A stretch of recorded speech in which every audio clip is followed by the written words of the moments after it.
S, ಇನ್ನು ಅಪರಿಚಿತ ವ್ಯಕ್ತಿ ಮನೆಗೆ ನುಗ್ಗಿದ ಪ್ರಕರಣಕ್ಕೆ ಬಿಗ್ ಟ್ವಿಸ್ಟ್ ಸಿಕ್ಕಿರುವಂಥದ್ದು. ಬೀದರ್ನ ಎಸ್ಪಿ ಪ್ರದೀಪ್ ಗುಂಟೆ ಪ್ರಕರಣದ ಕುರಿತು ಸ್ಪಷ್ಟನೆಯನ್ನ ನೀಡಿದ್ದಾರೆ. ವಿದ್ಯಾನಗರದ ಕಾಲೋನಿಯಲ್ಲಿ ನಿನ್ನೆ ನಡೆದಂತಹ ಘಟನೆ, ಅಪರಿಚಿತ ವ್ಯಕ್ತಿ ಅಡ್ರೆಸ್ ತಪ್ಪಿ ಮನೆಗೆ ಬಂದಿದ್ದಂತೆ. ಸಂಬಂಧಿಕರಿಗೆ ಮದುವೆ ಕಾರ್ಡ್ ಕೊಡಲು ಬಂದಿದ್ದಂತೆ.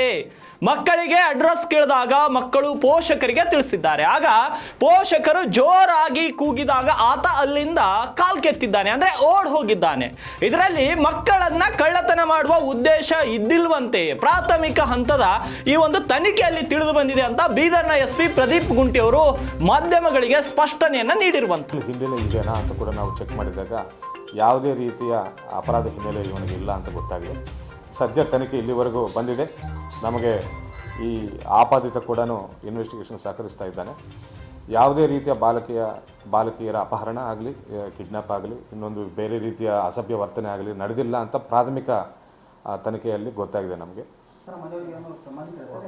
ಇಲ್ಲ, ಅವರು ಬೇರೆಯವರ ಮನೆಗೆ ಬರ್ತಾರೆ. ಆ್ಯಕ್ಚುಲಿ ಆ ಅಡ್ರೆಸ್ ಕನ್ಫ್ಯೂಸ್ ಆಗಿ ಈ ಅಡ್ರೆಸ್ ಎಲ್ಲಿದೆ ಅಂತ ಅಲ್ಲಿದ್ದ ಮಕ್ಕಳನ್ನು ಕೇಳ್ತಾನೆ. ಈ ಮಕ್ಕಳು ಗಾಬರಿಗೊಂಡು ಅಪರಿಚಿತರ ನಮ್ಮೊಟ್ಟಿಗೆ ಮಾತಾಡ್ತಿದ್ದಾರೆ ಅಂತ ಓಡಿ ಹೋಗಿ ಪೋಷಕರಿಗೆ ತಿಳಿಸ್ತಾರೆ. ಅದರಿಂದ ಅವರು ಜೋರಾಗಿ ಯಾರಿವನೋ ಅಂತ ಜೋರಾಗಿ ಕೂಗ್ತಾ ಬರ್ತಾರೆ ಹೊರಗಡೆ. ಆ ಕೂಗನ್ನು ಕೇಳಿ ಅವನು ಹೆದರ್ಕೊಂಡು ಬೈಕ್ ಹತ್ತಿ ಹೋಗಿಬಿಡ್ತಾನೆ. ಆ್ಯಕ್ಚುಲಿ ಅದೇ ರೀತಿ ಏನಾದರೂ ಆಗಿದೆಯಾ ಅಂತ ನಾವು